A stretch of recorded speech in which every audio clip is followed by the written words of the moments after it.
Salut à tous les amis, j'espère que vous allez bien. On se retrouve aujourd'hui pour une nouvelle vidéo.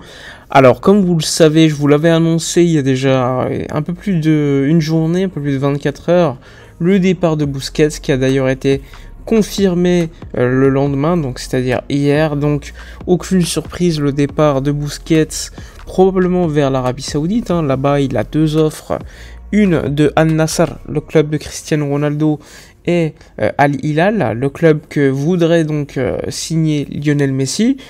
Donc un départ qui a été officialisé dans la journée, une matinée qui a été hier très active, puisque en plus de l'annonce du départ de Busquets, il y avait des réunions prévues entre notamment Marc-André Ter Stegen et la direction sportive, probablement pour évoquer une éventuelle baisse de salaire importantissime pour la suite. Il y avait également des réunions entre les agents de Jordi Alba et le Barça, et évidemment dès lors qu'il y a eu l'agent d'Alba qui était à Barcelone dans les bureaux, et bien des journalistes ont commencé à évoquer d'autres joueurs que ces agents dirigent, comme Pau Torres, Hugo Guillamón de Valence, etc. Alors que la réalité, c'est que ces agents ils sont arrivés à Barcelone pour confirmer que Jordi Alba, pour l'instant, prévoit de rester à Barcelone une saison de plus.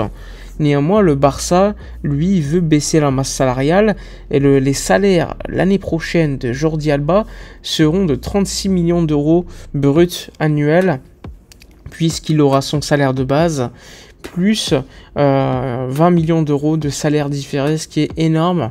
Et donc le Barça a comme objectif de baisser cette masse salariale, et donc baisser le salaire de Jordi Alba, ou au pire lui demander de partir, puisqu'il y a des clubs qui sont intéressés par le joueur. Donc décision qui sera prise probablement les prochaines semaines. Est-ce que Jordi Alba va accepter et partir? Est-ce que Jordi Alba va accepter de baisser son salaire et rester une saison de plus? En tout cas, Jordi Alba, lui, ce qu'il veut, c'est jouer. Jouer est pour lui importantissime. Après, pour des raisons personnelles, ce qui l'arrangerait, serait rester à Barcelone, où il va encore une fois être père. Donc là aussi, ça sera à suivre lors des prochaines semaines. En tout cas, j'écarte rien pour l'instant.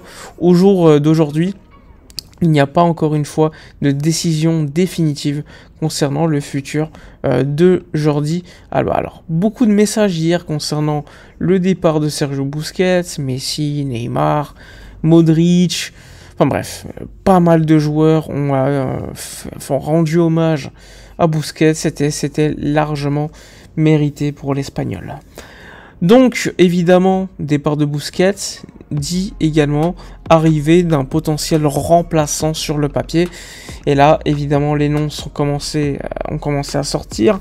Mais ici, je vous en ai déjà parlé précédemment. Le favori aujourd'hui, c'est Sofiane Amrabat de la Fiorentina. Il faut savoir que le favori à la base de Xavi, c'est Zubimendi de la Real Sociedad, qui lui coûte 60 millions d'euros, ce qui est prohibitif pour le Barça, qui a donc d'autres options, notamment Amrabat, qui lui pourrait partir aux alentours de 25-30 millions d'euros, puisqu'il lui restera un an de contrat à la Fiorentina, qui lui a promis un bon de sortie l'été prochain. Tu as également le nom de Ruben Neves qui est sorti, qui a été vite écarté par Xavi. Néanmoins, Laporta étant très proche de Jorge Mendes, on peut jamais ce qui peut se passer avec eux. Mais très étonné si Neves venait à Barcelone. Je pense qu'il ne viendra pas. Il faudra également suivre le futur de Nico Gonzalez. Est-ce qu'il sera de nouveau prêté? Moi, je pense déjà qu'il n'aura pas sa place l'été prochain pour être le remplaçant de Busquets. Ça reste un joueur très jeune qui n'a pas eu sa chance cette saison, puisque à Valence, il s'est longtemps blessé. Et lorsqu'il revenait, disons qu'il n'était pas non plus dans une équipe très en forme qui tournait bien, donc c'était très compliqué pour lui collectivement, mais individuellement aussi, avec les blessures. Donc là aussi, il faudra voir ce qui sera prévu pour Nico Gonzalez. Donc très compliqué, mais en tout cas avec le salaire que pourrait toucher Amrabat qui est très bas, plus évidemment l'indemnité de transfert annuelle pour Amrabat, bon, ça resterait un investissement qui ne serait pas très dangereux pour le FC Barcelone. Il faudra également suivre le futur de Kessié, de Ferran Torres, de Rafinha qui a démenti vouloir partir à la presse et sur Instagram. Enfin bref, beaucoup de joueurs qui, sur le papier, sont mis sur le côté pour partir, mais dans les faits, s'ils ne veulent pas partir, on sera bloqué. Donc le Barça doit se dépêcher afin d'atteindre évidemment cette fameuse limite salariale équilibrée avec la masse salariale afin de pouvoir recruter selon le 1 pour 1 et être plutôt tranquille sur le mercato d'été prochainement. Donc ça va être compliqué, sachant que pour l'instant les seuls départs qui ont été actés, on le rappelle, c'est ceux de Griezmann à l'Atlético cette saison, hein, il faut se rappeler, puisqu'il était encore prêté, que ça a été levé par l'Atlético cette saison. Donc officiellement, il ne fera plus partie de l'effectif l'été prochain, tout comme Trincao qui s'en va définitivement au Sporting Lisbonne. Le Barça garde quand même 50% à la revente, sachant qu'il fait une saison plutôt honorable au Sporting à suivre si un club anglais pose une belle somme, tout comme Todibo avec Nice qui a 20% des droits qui appartiennent à Barcelone.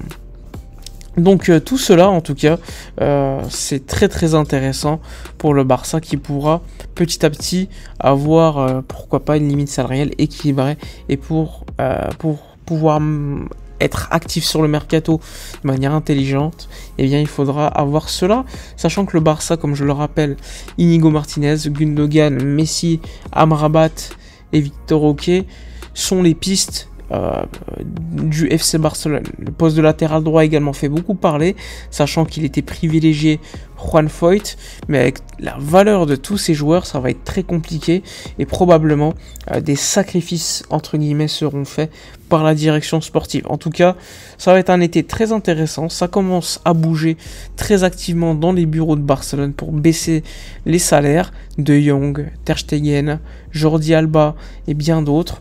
Donc ça va être très intéressant à suivre. Comme d'habitude, de toute façon avec le Barça, il se passe tellement de choses, on ne peut pas dire qu'on s'ennuie. Donc fin de semaine, le match pour le titre contre l'Espagnol de Barcelone, en plus pour les mettre dans une situation où ils pourraient descendre en seconde division, il faut absolument gagner, derby importantissime. Bon bah sinon on a fait le tour de l'actualité de la journée, n'hésitez pas comme d'habitude à suivre la chaîne, à venir sur Twitter, souscrire à la chaîne pour soutenir, à liker, commenter, partagez, abonnez-vous à la chaîne, c'est très important et ça me permet d'avoir un soutien. Ça coûte 0 € en plus, donc profitez-en. Je vous dis à la prochaine et d'ici là, comme d'habitude, portez-vous bien.